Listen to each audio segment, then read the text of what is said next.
So, starting with the Manhattan Project, it began in 1942. This project included 600,000 Americans who were involved with it, but really only about a handful of them knew that the ultimate purpose of this project was to create a new weapon to use against the Japanese. This project will be led by a man named J. Robert Oppenheimer, who was one of the leading physicists in America at the time. On July 16, 1945, the first atomic weapon will be detonated at Alamogordo, New Mexico. And so with this new weapon, President Truman has the major decision to make of, do we bomb or do we not use this new weapon? So to bomb or not to bomb? Do we go with a big invasion or do we go with a big bomb? Well, there's a lot of arguments about maybe we shouldn't use this new weapon. First off, they thought maybe it was immoral to drop this new weapon without giving the Japanese fair warning that it could be coming. It was kind of considered sort of a cowardly act. If we did drop it and it turned out to be a dud, what if it didn't go off? How would we look? We also don't know the after effects. How is this going to impact not only the Japanese, but the rest of the world? Could we burn up the entire atmosphere and kill everyone on the planet with this new weapon? We didn't know. We had no idea. Others will argue that, yes, we need to use this new weapon, but let's give it a test demonstration first. Let's pick a little remote island out in the Pacific and drop one on there, and then the Japanese can see what we could do to them, so maybe they'd give up. Others thought, well, yes, let's use it, but only on military targets. We should only focus on military targets. We shouldn't target civilians. That would be considered immoral. Others said, yes, we need to use this weapon because we have to justify the cost of building it. Thousands, millions of dollars were spent creating this weapon, so we kind of need to justify it to the American taxpayers. Others said, yes, let's use this weapon because we can send a message to the Soviets, because while we're allies with the Soviets, we're also very worried about the Soviet Union after the war. We're very worried about our place in the world with the Soviets. And so we thought, well, if we send this message that, hey, we've got this weapon, you don't want to mess with us, that maybe it'll set the right kind of stage for us after the war. And we know that we need to send this message because the Soviets had been putting spies into the U.S., trying to figure out what we were doing and keeping on top of our government and that kind of stuff. The Soviet Union will send over a spy called Klaus Fuchs, and he's going to send a lot of information to Stalin about this bomb, this weapon that we're building. What he does gather, he doesn't know exactly what it is, but at the Yalta Conference, when Stalin and Roosevelt and Churchill meet, Stalin is going to take Truman aside and kind of press him for information about this new weapon, this bomb. He wants the U.S. to share its secrets. They're allies after all. Why wouldn't we? And Truman doesn't know anything at this point. He's not informed of it until April 24th, after FDR is dead. So he really can't say anything about it. And Stalin thinks that he's just bluffing, so that he's just lying to his face kind of thing. So eventually the decision is made to drop the bomb on Japan, mostly to save American lives is basically the reasoning behind it, but there's multiple other reasons why too. We choose the city of Hiroshima, Japan to be the first target on August 6, 1945. A B-29 Superfortress bomber called the Enola Gay is going to carry a bomb, an atomic bomb, codenamed Little Boy. Now, Hiroshima was an important location because it had military and industrial sites that would help the Japanese in their war. But although it had military installation, one of the main reasons it's chosen is because it was fairly untouched by U.S. firebombing. So we wanted to see the effect. We wanted to see just how destructive this bomb could be. So we're going to take before and after photos because we want to see just how much damage this bomb can do. And it is greater than expected.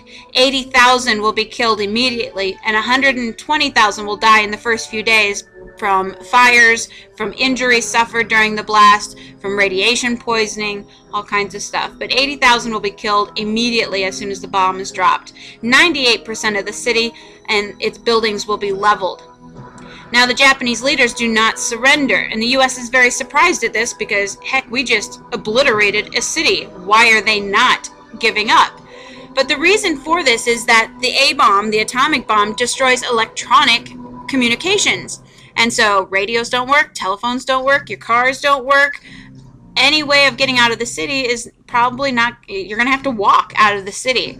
And so most of Japan has no idea what has happened to Hiroshima.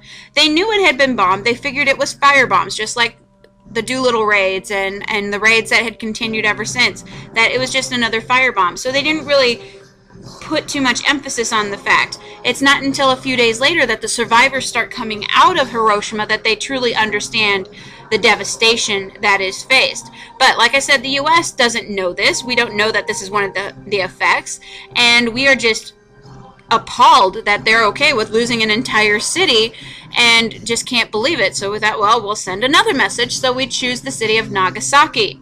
On August 9th, just 3 days later, August 9th, 1945, a second bomb, this one codenamed Fat Man, will be delivered. And it's a different type of atomic bomb. This one is going to use plutonium instead of uranium as its base. Again, we're just trying to experiment and see what these bombs can do and how effective they are. This bomb will level half of the city. 70,000 will die immediately, and an estimated 200,000 more will die by the end of the year due to injuries and radiation poisoning. It's at this point that the Soviet Union comes in and declares war on Japan. Prior to this, they had not been involved in the war on Japan. They were focusing on Germany, on the war in Europe. And they will invade the Japanese territory through Manchuria in the northern part.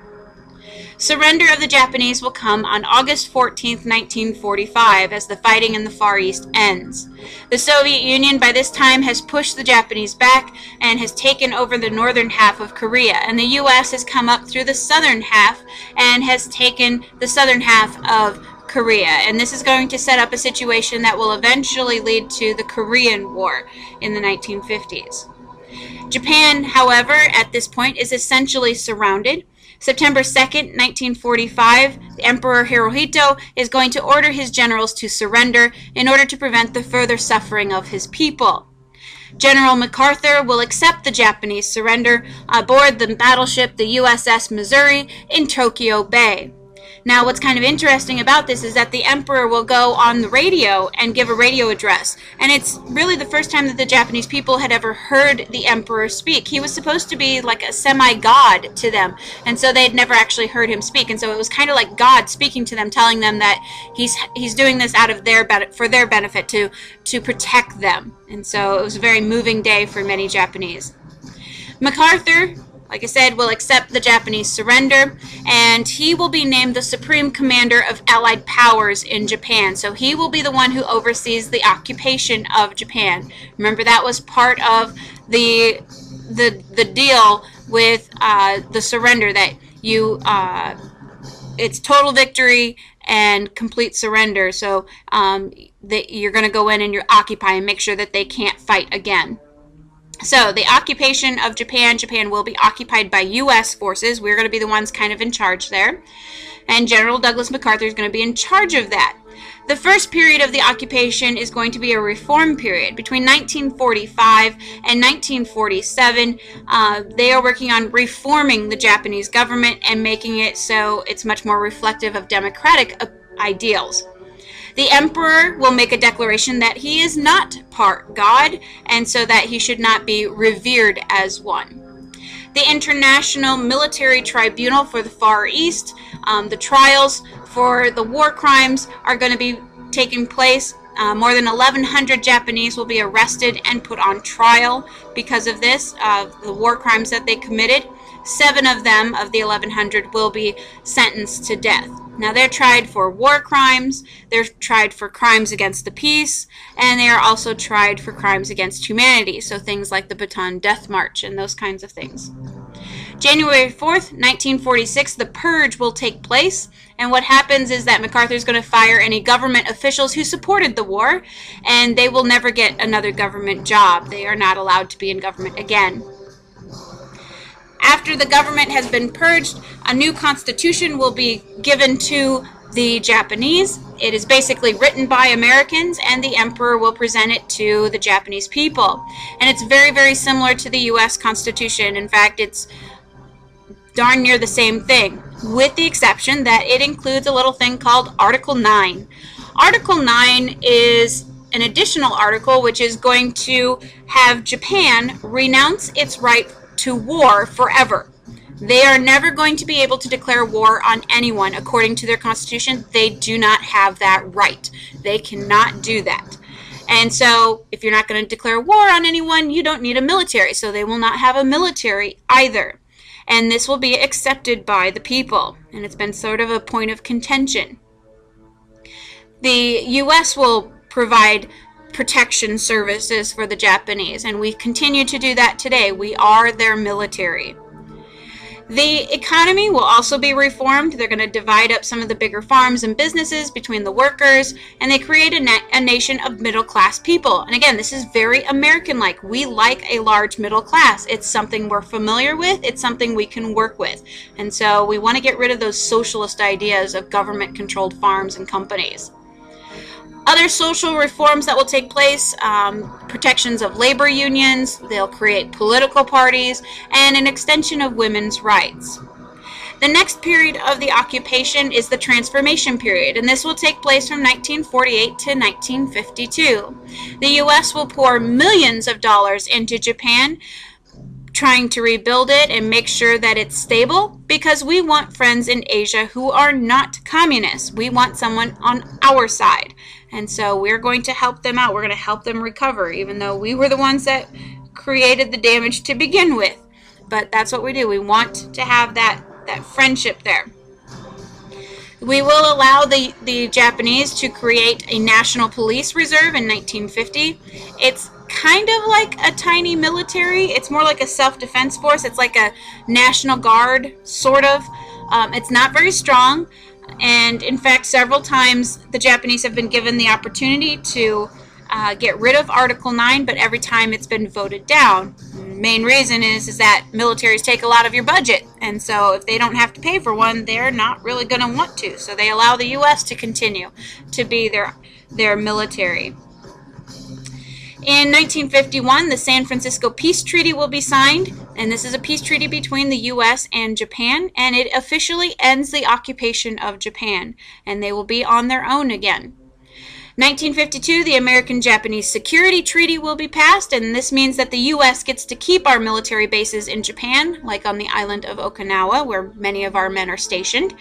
And it will also allow us to have that base there, which will help us with our Asian wars later on, like the wars in Korea and Vietnam. But as a side benefit, it also helps the Japanese economy to grow, because now they are able to provide services for the military and goods and all that kind of stuff. So it does actually help them out too, so it's to their benefit.